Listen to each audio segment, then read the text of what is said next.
Hey guys, so as you can see here, I have a new gun for you. This is the G6R from Bob Long. I just got this guy in the mail today from California, so this is brand new in the box, and I'm going to do a quick overview of the gun, give you guys an idea of what you're looking at with this gun if you were deciding on purchasing it or thinking about it. I'll give you kind of a rundown of what I think. I used the gun tonight, so you can see there might be a little bit of paint and stuff on the gun. So I did use the gun just for tonight, and that's all I've used it. So I'm not going to make a huge review here or anything because I haven't put enough paint through it for me to really give you a serious review on what I think about it. But I'm going to give you an overview just of what I think about stuff stock and what I think could maybe be improved just off the bat.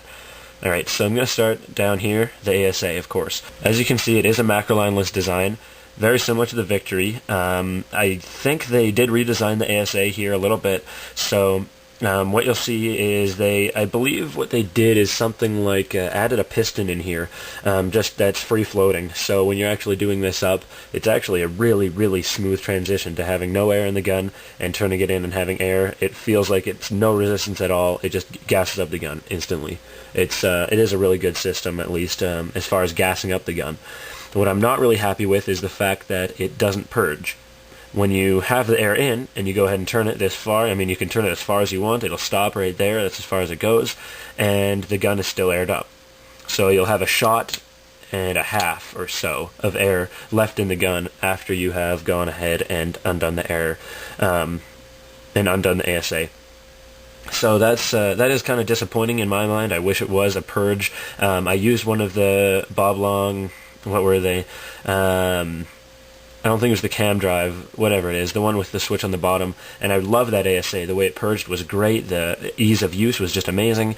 I wish this purged. I don't know if that was something they just overlooked or they didn't want in this gun. I don't know, but the ASA does not purge, so I'm kind of disappointed with that. Next up, the circuit board here. It is a Tadao circuit board from Will. It's a very basic board. You're not going to get any of the really special settings or anything like that. All the firing modes are just there's a semi, an uncapped semi, and a PSP mode.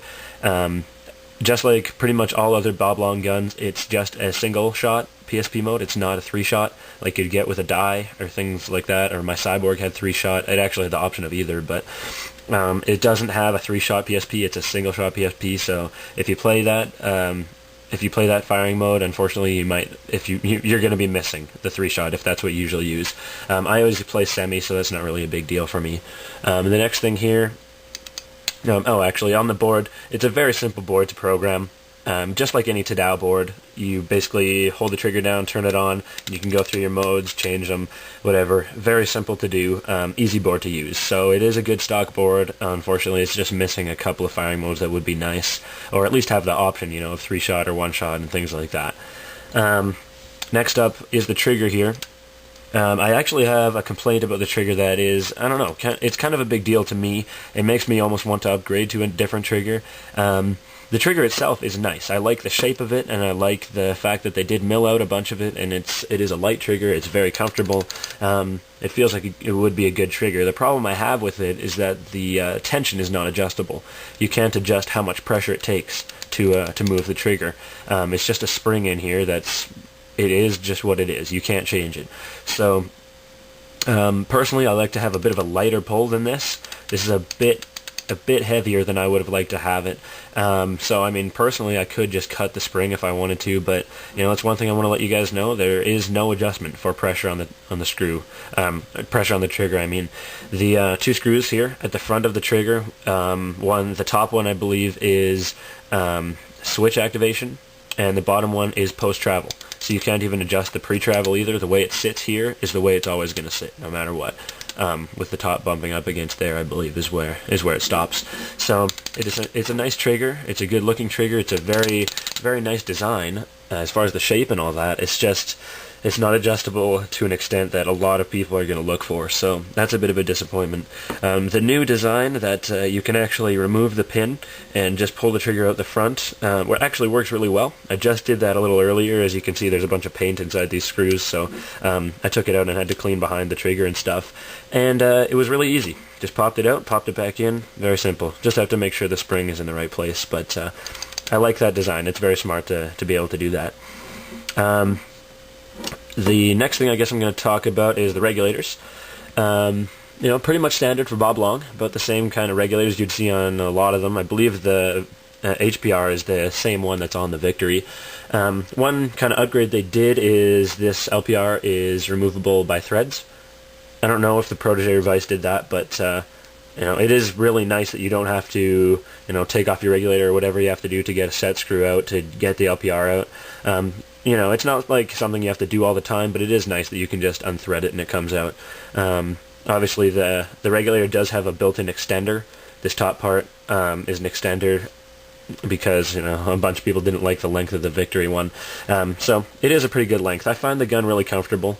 I'm going to talk about that next, I guess, is the ergonomics are really quite nice. The length here, with this extra space between the trigger frame and the regulator, and just the overall length of the grip, is nice. It's really nice. It's not as long as my Cyborg, which I really liked, but this is probably just as good, in my opinion. The length between your hands is just perfect, and you have all the room that you would need if you wanted to have your thumb underneath there, or however you held the gun.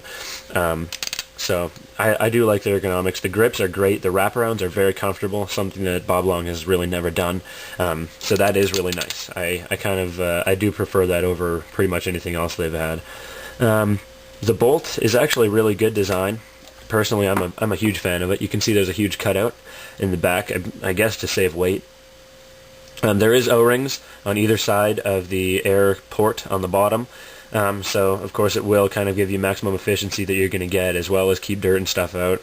And then, of course, the front is chamfered, and it is pretty flat on the front, so it's going to keep your ball from rolling around too much, as well as hopefully keep from clipping the next ball in the stack.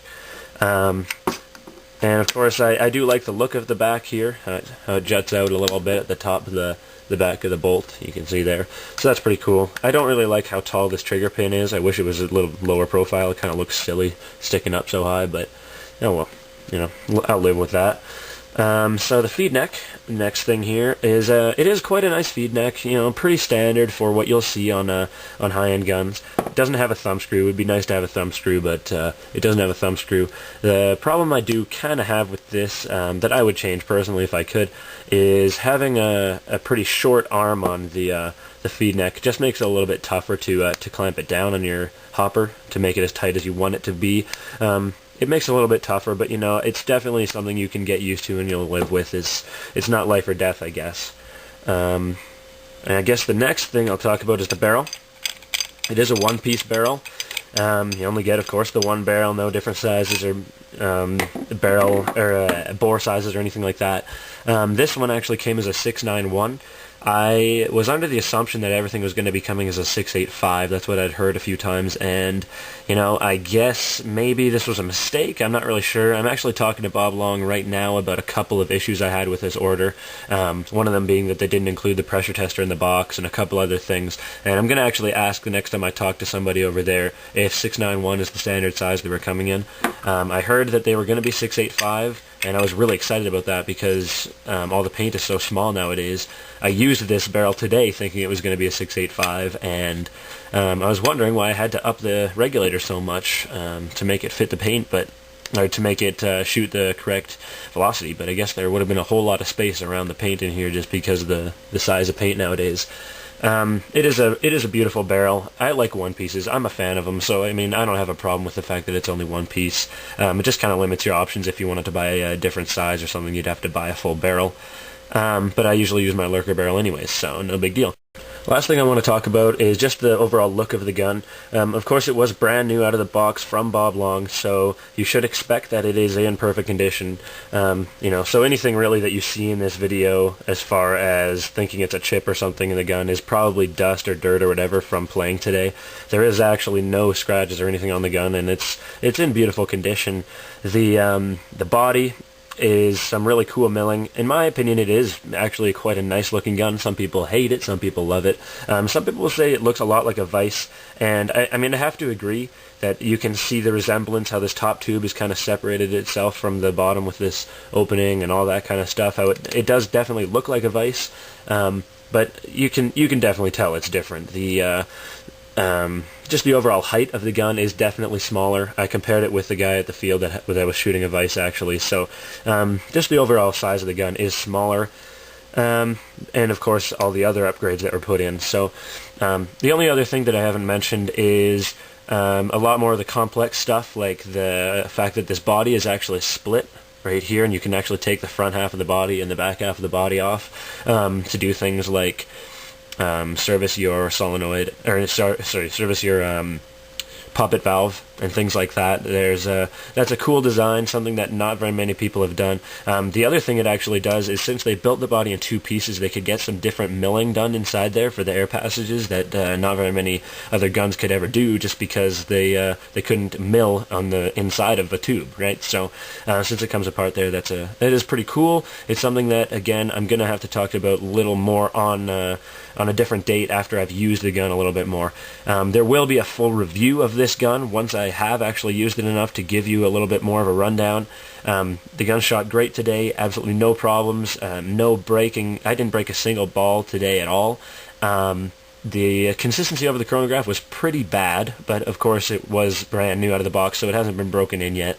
But yeah, the gun shot great. I have absolutely no complaints about the way it shoots and the way it works. Just a few little things that I would have changed and I would have made sure of if I was designing the gun, but I'm not. So so far I'd say it's definitely worth the money to get the gun and just give it a shot. It's a beautiful gun. So if you were interested in the Intimidator line, or maybe you're just interested in this gun specifically, maybe give it a shot, and I think you'll probably like it. So that's my overview right there. I expect a full review eventually, maybe a few other videos, maybe a full disassembly video, or a pressure tester video or whatever. But more to come. Thanks for watching.